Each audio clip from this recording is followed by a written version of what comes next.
You're listening to Beyond Bizarre True Crime, brought to you by AbJack Entertainment. Be sure to check out some of the other great true crime podcasts from this network, including The Murder in My Family, Missing Persons, DNA ID, Zodiac Speaking, Scene of the Crime, 3 Men and a Mystery, and All Things Crime. All of these podcasts are available for you to binge on right now, wherever you listen to podcasts. Subscribe where you're listening to this podcast so you don't miss an episode.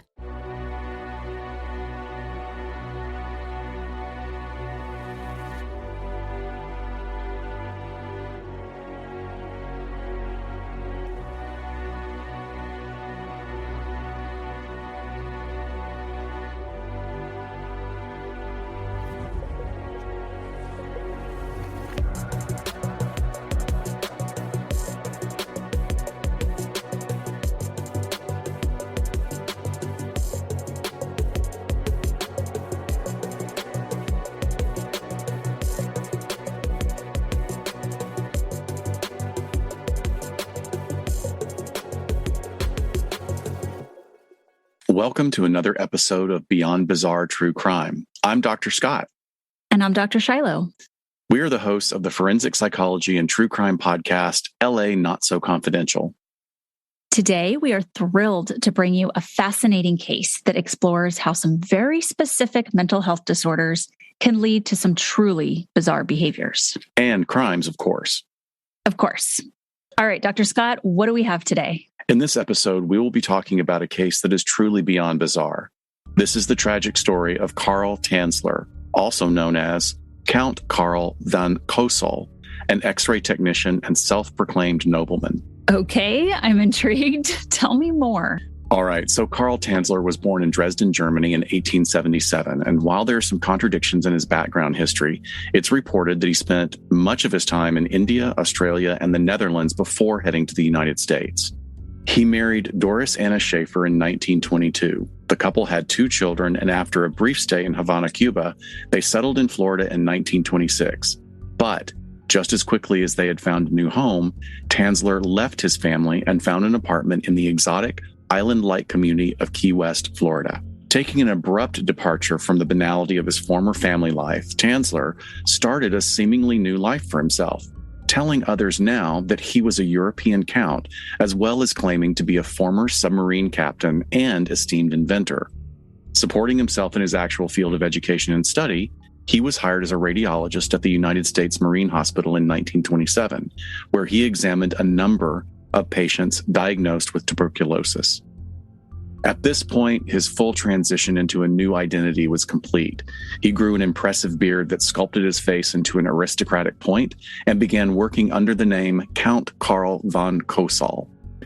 Tanzler claimed that when he was a child, he went on a trip to Italy and had visions from a distant relative, Countess Anna Constantina von Cosel, who revealed to him a vision of the love of his life, an exotic, dark-haired woman he was destined to meet.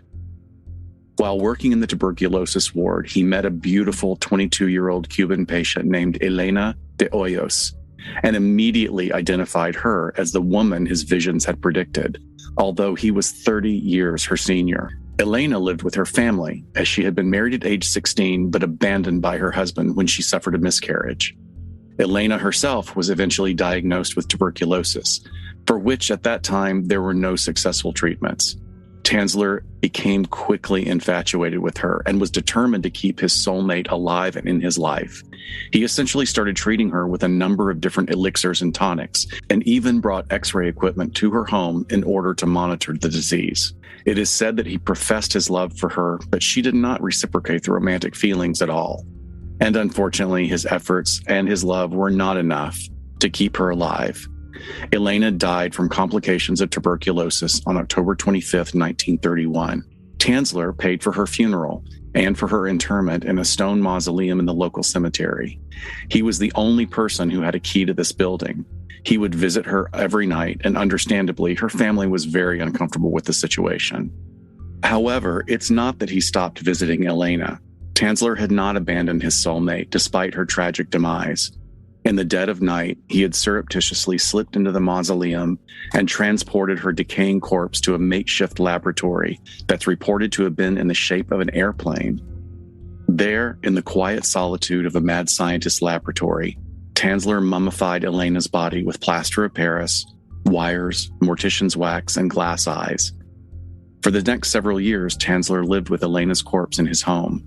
As Elena's body slowly degraded further and further, he tried everything to keep her intact, from wire hangers to prop her up, using rags to stuff the empty cavities of her body. He continually applied wax to her face and disinfectants to her body to keep the smell of her decaying corpse from overpowering his apartment. Tanzler also bought perfumes and gifts and even fashioned a wig in a desperate attempt to maintain his delusional fantasy of a domestic relationship with his soulmate. The townspeople eventually figured it out. People would talk when he was seen about town purchasing gifts for a woman, and a neighbor even caught a glimpse of him dancing with a life-size doll in his apartment. One day in October 1940, 9 years after Elena's death, Elena's sister decided to go see what was going on for herself. She went to Tanzler's apartment and found her sister's corpse, or what was left of it, inside. The authorities were called and they removed her body, temporarily relocating it to a local funeral home for inspection. Upon examination by two physicians, it was determined that Tanzler had also engaged in necrophilia, as a makeshift tube had been inserted into Elena's body to facilitate sexual intercourse. After the secret was discovered, Tanzler was arrested and put on trial for, quote, wantonly and maliciously destroying a grave and removing a body without authorization, end quote. While testifying in his own trial, he claimed that he planned to bring Elena back to life through intergalactic means.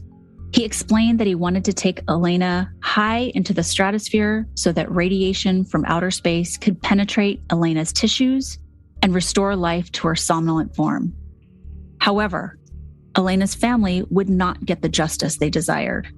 At the end of the trial, the county solicitor and the defense attorney agreed on a release due to the statute of limitations. People of the town were fascinated. They paid $1 each to see her body on display at the funeral home. It was quite the public spectacle and scandal. Strangely enough, many locals took pity on Tanzler. Some local women even thought the whole thing was very romantic.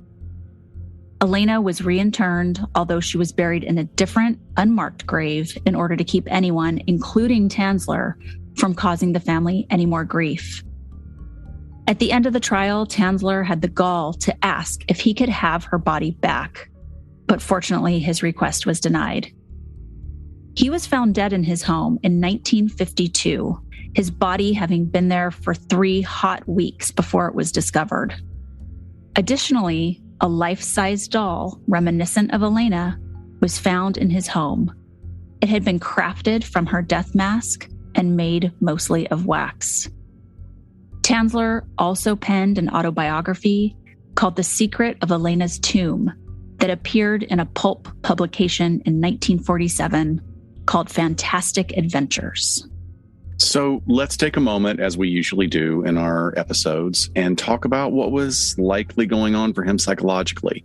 Just to be very clear with listeners that aren't familiar with the way we work, we have no psych records to go off here, and there is no indication that any psych assessment was conducted at trial, and the field of psychology was a radically different field 100 years ago. So we're here offering conjecture based on the limited information available regarding his behaviors and statements, which is something we really only do in very old cases. Right. So with that, I'm going to say I am getting very big hints of a psychotic disorder here. Hints, flavors, big doses, doses. Psychotic disorders, it really is a big umbrella term that can include such diagnoses as delusional disorder, schizophrenia, schizoaffective disorder, and the hallmarks of these disorders are going to be the presence of hallucinations, usually auditory or visual, and or false beliefs, which we call delusions. So if you remember, he claimed that as a child, he was visited by visions of a dead ancestor, the Countess Anna Constantina von Kossel, who revealed to him the face of his true love, right? This dark, exotic woman whom he believed to be Elena. To break it down even further, especially when we talk about delusional disorder, when people have false beliefs, they can be of a bizarre nature or non-bizarre nature. So a non-bizarre would be something that's possible, like believing that your spouse is having an affair when they're not. A bizarre delusion is one that's implausible, not understandable, and not derived from ordinary life experiences.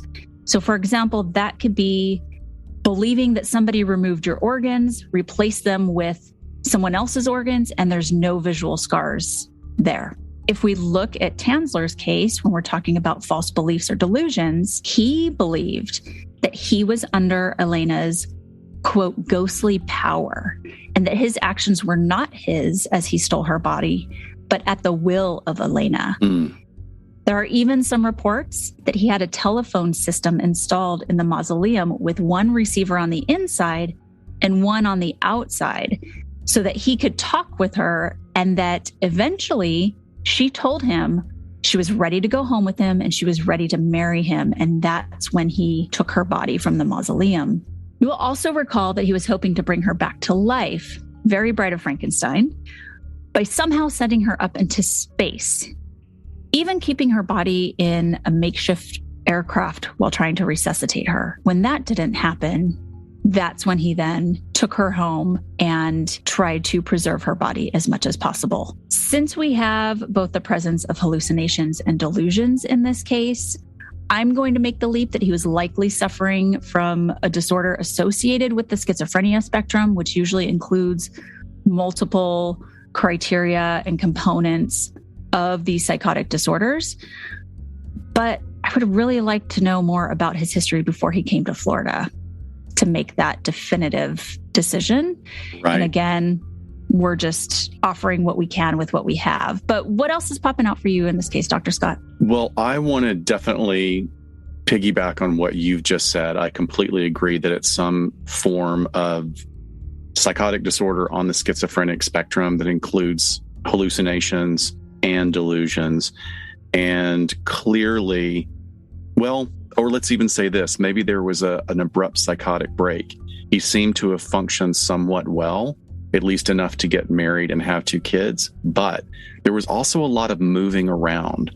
So what we don't know is the history of his previous wife. Was he just dragging his family around the world, chasing other delusions that were present that we'll never really know about, because the heavy hitter in this story is his romance, quote unquote, with Elena.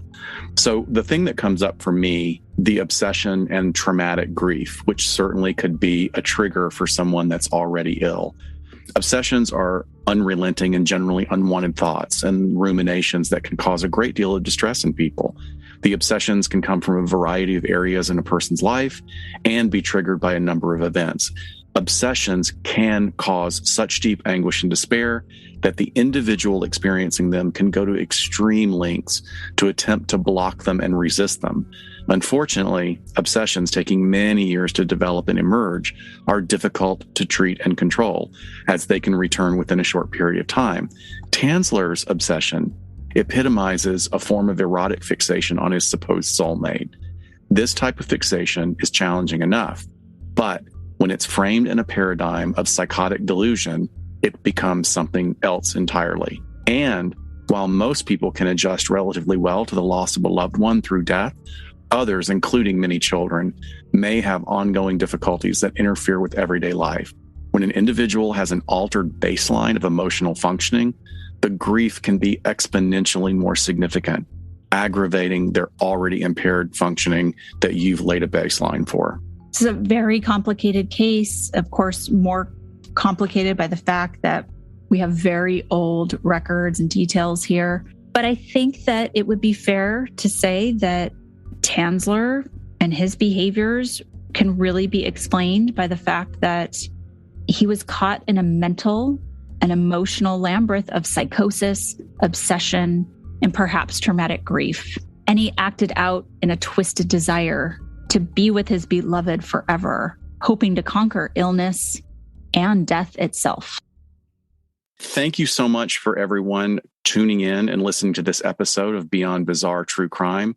Be sure to tune in for the next episode of Beyond Bizarre True Crime, which will be hosted by Justin Rimmel from the podcast Mysterious Circumstances. We hope that you'll give our show, LA Not So Confidential, a listen. You can find it wherever you get your audio these days. You can find us on most social media platforms. On Instagram, we're at LA Not So Podcast. On Twitter, we're at LA Not So Pod. And on Facebook, you can find us under LA Not So Confidential. We also do a bi-monthly live stream on Get Vocal, so find our channel there. And as we wrap up, we want to leave you with a short preview of our show. So I think this is really interesting when we look at the overlay of IPV and some of the mindset that's happening. And in both, that narcissism piece is just such a factor in this, aside from the delusion. Yeah, I think this is something that is just absolutely fascinating, because for anyone who's listening, if you've ever had the experience of being in a relationship with a toxic or a malignant narcissist, or even a covert narcissist, it can be really, really difficult. And do we see those fears of abandonment with narcissists? Because I was thinking it was more of just this entitlement of, I'm entitled to this. Yeah, but remember, clinically, that always comes from something. Beyond Bizarre True Crime is produced by Mike Morford and Jess Betancourt for AbJack Entertainment, with music by Connor Betancourt. If you enjoy this podcast, make sure to subscribe wherever you are listening now, and please take a moment to rate and review the show. You can find Beyond Bizarre True Crime on social media. We're on Twitter and Instagram with the handle @BeyondBizarreTC. You can also find us on Facebook by searching for Beyond Bizarre True Crime Podcast. The views and opinions of the hosts and guests on Beyond Bizarre True Crime do not necessarily represent those of the show's creators, producers, or sponsors. Be sure to tune in on Saturdays for all new episodes of Beyond Bizarre True Crime.